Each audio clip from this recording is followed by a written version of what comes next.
ట్రస్ట్ని తీసుకుపోయి సొసైటీలో కలిపేశారనేది చాలా వదంతులు అన్నమాట. ఏమి కలపలేదు, ప్రాణం పోయినా కలపం. అర్థమవుతుందా?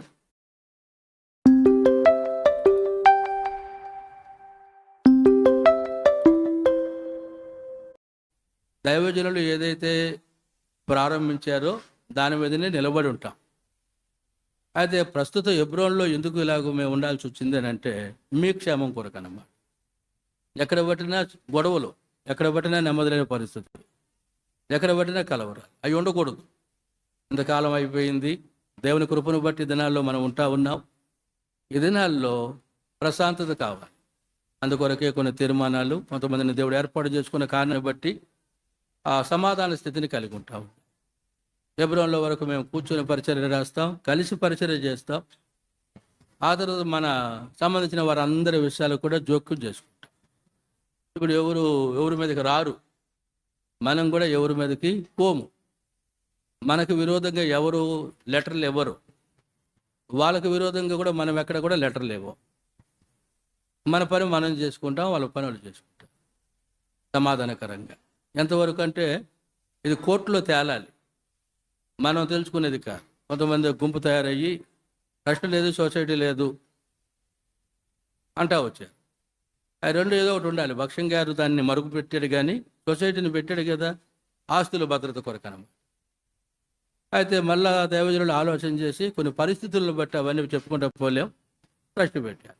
ఆస్తుల భద్రత కొరకు అవి పరిచర్య దర్శనం కాదు, అది అర్థమవుతుంది. సిద్ధిరాలు చాలామంది దాన్ని దర్శనంగా చేసుకొని కిరీటంగా పెట్టుకొని పాడవుతూ ఉన్నారు.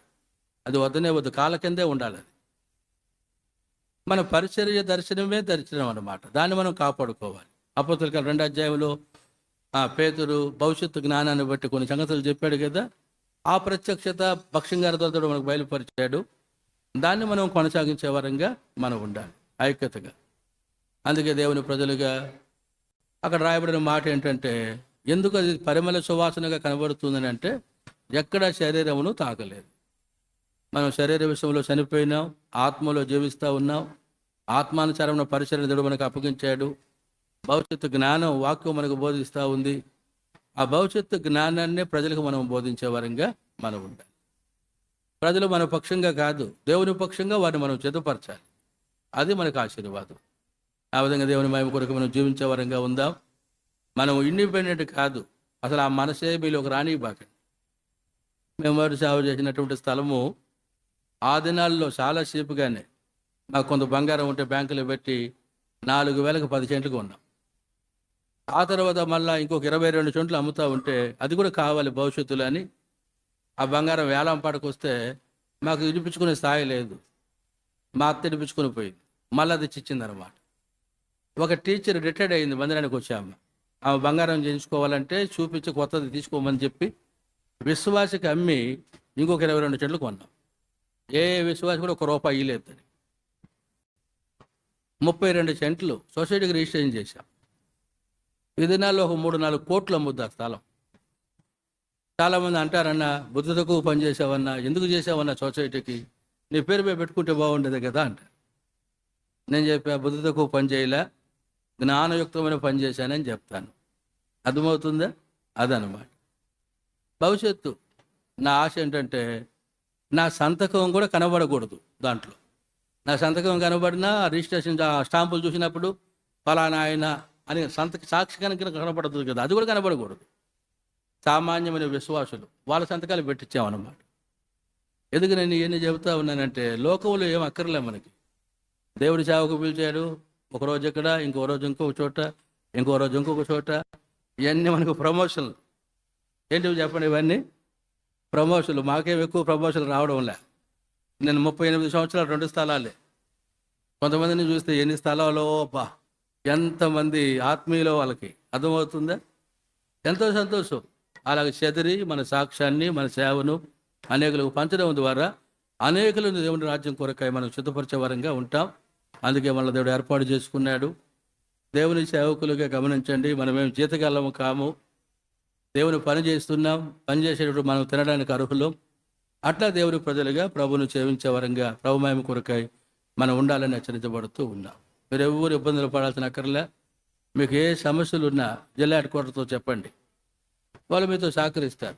వాళ్ళు మాతో కూడా చెప్తారు, మేము వాళ్ళతో సహకరిస్తాం. అలా కలిసి మనం పరిచయం చేసుకునే వారంగా ఉంటాం. ఎవరిని బలవంతంగా ట్రాన్స్ఫర్లు చేయడం కానీ, ఆ ఇబ్బంది పెట్టడం కానీ, బయట వేయడం కానీ ఇలాంటివి మేము చెయ్యం.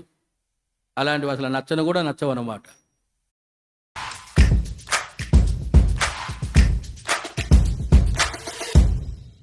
अगर ये वीडियो आपको 7 सितंबर से 21 सितंबर के बीच दिख रहा है तो ये आपके लिए ही కానీ బయట వేయడం కానీ ఇలాంటివి మేము చెయ్యం. అలాంటివి అసలు నచ్చను కూడా నచ్చవన్నమాట. 3 సంవత్సరాలకు ఒకటి షరతులు కూడా మనకేం లేవు. భక్ష్యం గారు మనకు అది నేర్పించలా. కాబట్టి భక్ష్యం గారు ఇక పూర్వదిలో మనం చూడాలి. సాంస్థల అవసరాన్ని బట్టి అవసరమైతే సంవత్సరానికే చేస్తారు, అంతే కదా. ఇంకా అవసరమైతే 6 నెలలు కూడా చేయాల్సి వస్తుంది. అర్థమవుతుందా? అవసరమైతే జీవితాంతం ఒక చోటే ఉంటారు. అది దేవుని ఏర్పాటు అన్నమాట.